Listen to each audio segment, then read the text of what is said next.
Hello বন্ধুরা, আশা করছি সবাই খুব ভালো আছো।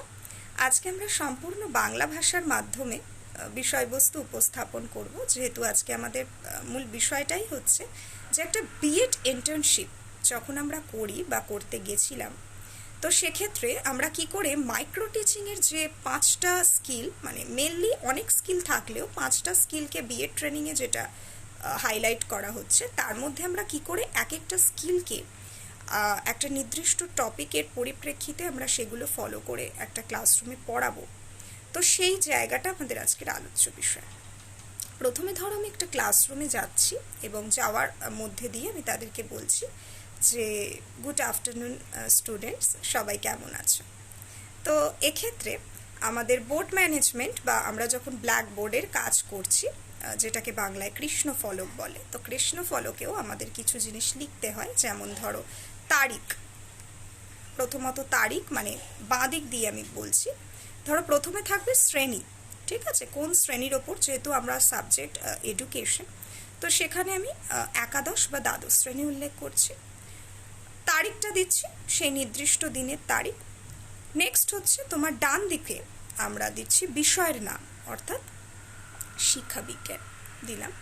তারপরে হচ্ছে আজকের পাঠ, মানে আজকে আমরা কোন বিষয়টা পড়াতে চলেছি, এটা আফটার ইন্ট্রোডিউসিং দ্য লেসন আমরা বিষয়টা লিখব। এক্ষেত্রে আমি ধরো পড়াতে যাচ্ছি একাদশ শ্রেণীকে, এবং সেক্ষেত্রে আমি টপিকটা নিচ্ছি কৈশোরকালীন স্তরের বিভিন্ন চাহিদা সমূহ, এবং সেই চাহিদাগুলো আমরা কি করে পূরণ করব।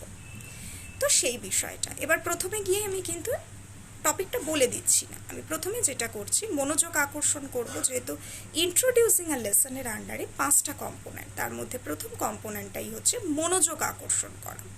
তো আমি প্রথমে যেটা বললাম যে গুড আফটারনুন স্টুডেন্ট, সবাই কেমন আছো। আচ্ছা, খুব ভালো। আচ্ছা, তোমরা যখন অবসর সময় পাও তখন তোমরা কে কী করতে ভালোবাসো? তারা বিভিন্ন উত্তর দিচ্ছে, এবং উত্তরগুলো আমরা কোরাসে নেব না, আমরা যথেষ্টভাবে স্টুডেন্টদের সেটা বলে রাখবো যে তাদের হাত তোলার মধ্যে দিয়ে আমরা উত্তরগুলো নেব। হলো, এবারে সেক্ষেত্রে কেউ বলবে গান করতে ভালো লাগে, কেউ বলবে গান শুনতে ভালো লাগে, বিভিন্ন মতামত। এক্ষেত্রে আমরা বলবো যে তোমরা অবসর সময় যদি কবিতা পাঠ করতে বলা হয় বা কবিতা শোনার ক্ষেত্রে তোমাদের কি মানে কার কার আগ্রহ রয়েছে, সেক্ষেত্রে মোটামুটি সকলের একটা সহমত পাবো। তো তার পরিপ্রেক্ষিতে আমরা বলবো যে আজকে আমি তোমাদের সামনে একটা কবিতা পাঠ করে শোনাবো, যার বিষয়বস্তুটি হলো 18 বছর বয়স, কবি সুকান্ত ভট্টাচার্য। 18 বছর বয়স কি দুঃসহ, স্পর্ধায় ন্যায় মাথা তুলবার ঝুঁকি। 18 বছর বয়সেই অহরহ বিরাট দুঃসাহসেরা দেয় যে উকি। 18 বছর বয়সের নেই ভয়, পদাঘাতে চায় ভাঙতে পাথর বাধা। এ বয়সে কেউ মাথা নোয়াবার নয়, 18 বছর বয়স জানে না কাঁদা। আচ্ছা, এই নির্দিষ্ট কবিতার মধ্যে দিয়ে কোন বয়স্তরের উল্লেখ তোমরা পাচ্ছ? তারা বলবে, সেক্ষেত্রে আমরা হাত তুলে উত্তর নেব 18 বছর বয়স। খুব ভালো। আচ্ছা বলো দেখি, এই 18 বছর বয়স জীবন বিকাশের কোন স্তর? কেউ বলবে কৈশোরকালীন স্তর। একদম ঠিক বলছো, এগুলো আমরা পূর্ব জ্ঞানের সাথে তাদের লিঙ্ক আপ করছি। ঠিক আছে, মানে এখানে আমাদের 3টে কম্পোনেন্ট দেখো হয়ে যাচ্ছে, মনোযোগ আকর্ষণ, তার সাথে সাথে তাদের প্রেষণা বৃদ্ধি ঘটছে, তার সাথে সাথে পূর্ব জ্ঞানের সংযোগ হয়ে গেল। এবার হচ্ছে প্রধান বক্তব্যটা আমরা বলবো যে একদম ঠিক বলেছ, কৈশোরকালীন স্তর, যে সময়টা 11 থেকে 21 বছরের সময়কাল। এক্ষেত্রে কৈশোরকালীন সময়কে আমরা 3টে ভাগে ভাগ করতে পারি।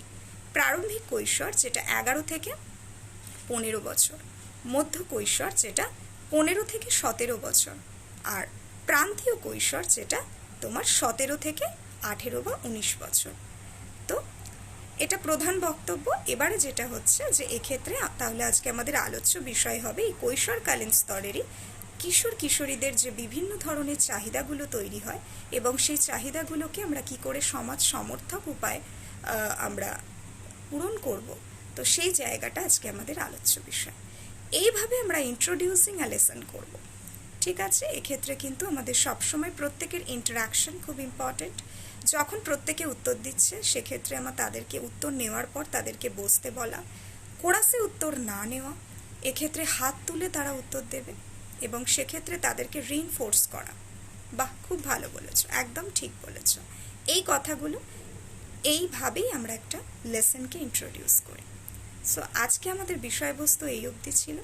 আশা করছি তোমরা বুঝতে পেরেছো যে কী করে একটা লেসনকে আমরা ইন্ট্রোডিউস করি। এক্ষেত্রে বিভিন্ন টপিক, বিভিন্ন মেথড, সাবজেক্ট অনুযায়ী আমরা কিন্তু বিভিন্নভাবে এই জায়গাগুলোকে ভাববো যে কী করে একটা ইনোভেটিভ ওয়েতে আমরা একটা লেসনকে ইন্ট্রোডিউস করতে পারি। তো আজকে আমরা এই অবধি বলেই সমাপ্ত করছি।